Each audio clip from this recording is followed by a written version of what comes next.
Kgaolo ya Mashimong kwa Hammanskraal e mo matshosetsing a itekanelo.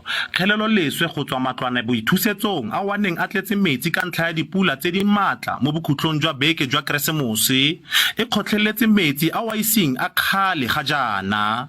Baagi ba re seemo ga e se se jesang diwelang. Ha o bereke mo Mashimo e pula ene le bahetso o ka duma mariha marselemo sona e pula ena ke mathata go hore bana ba sekolo re tlamelo ba khapa go sekontereng ba palama transport. Mokgatlo wa baagi mo Tshwane Sanco o latofatsa puso ya province ka gore e ikgatholosa matshwenyego a baagi ba Hammanskraal. Re kwa re swabile thata ge le gore MEC goba mmuso ka bophara ga sanke wa bea loto la bona mo Hammanskraal mo Mashimong go tlo bona di-family tse e leng gore di affectegile. Toro ya Gatonakgolo David Makhura, Lefapha la Matlo le Mmasepala wa Tshwane ke bona ba tshwanetseng go rwala maikarabelo mo morerong o. Lefapha la re morero ono ga se karolo ya maikarabelo a lona.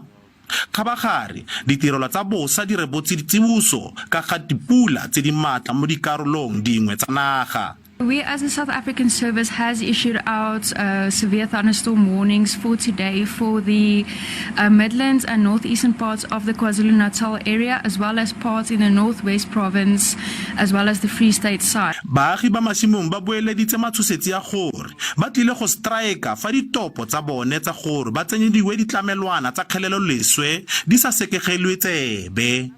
Offense Stimo, SABC News, Hammanskraal.